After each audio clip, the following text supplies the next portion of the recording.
Or nous savons que ce que la loi dit, elle le dit à ceux qui sont sous la loi.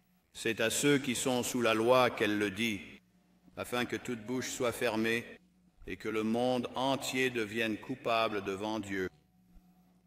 C'est pourquoi aucune chair ne sera justifiée devant lui par les œuvres de la loi, car c'est par la loi que l'on connaît le péché.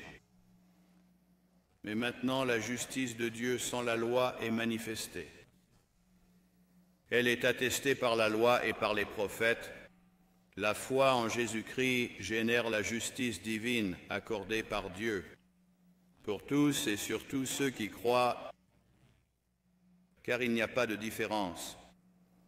Car tous ont péché et sont restés en deçà de la gloire de Dieu, étant justifiés gratuitement par sa grâce et par la rédemption qui est dans le Christ Jésus, que Dieu a établi pour être une propitiation par la foi en son sang, de proclamer sa justice pour la rémission des péchés passés, par la patience de Dieu, de déclarer, je dis bien en ce moment, sa justice, afin qu'il soit juste et qu'il justifie celui qui croit en Jésus.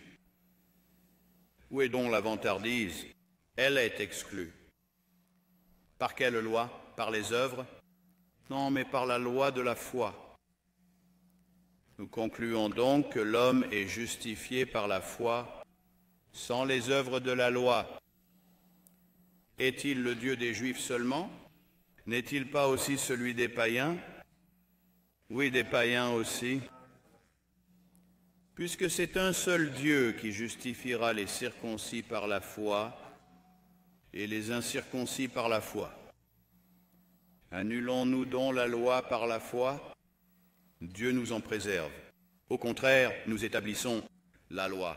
C'est ainsi que s'achève notre lecture de la parole de Dieu dans Romains 3. Avant de présenter notre orateur pour cette session, j'aimerais faire la promotion d'un livre. Il s'agit d'une note de bas de page liée au discours. Le discours que nous venons d'entendre. Il s'intitule « Le génie expositif de Jean Calvin », écrit par le Dr Stephen Lawson.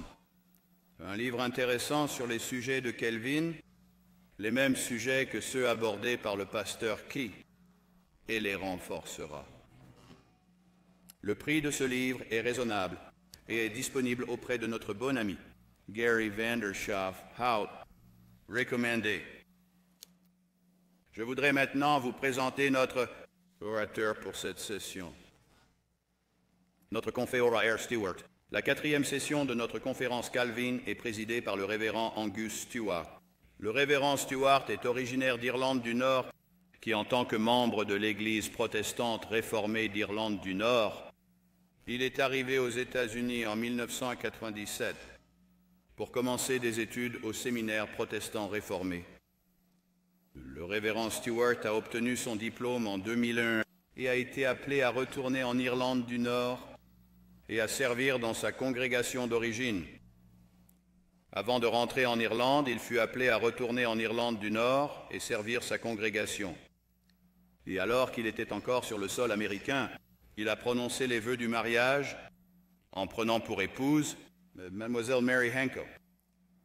Au cours des 8 dernières années, le pasteur Stewart a fidèlement servi l'Église protestante réformée d'Irlande du Nord.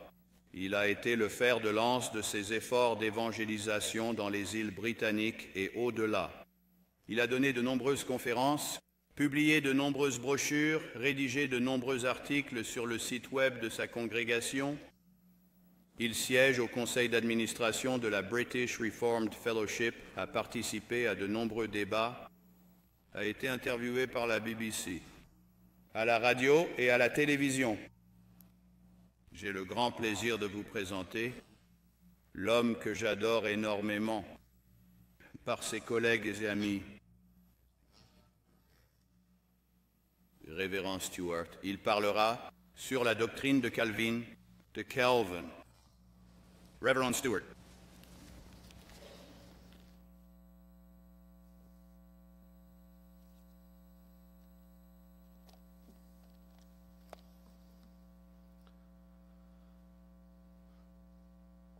Merci, professeur Kamenga.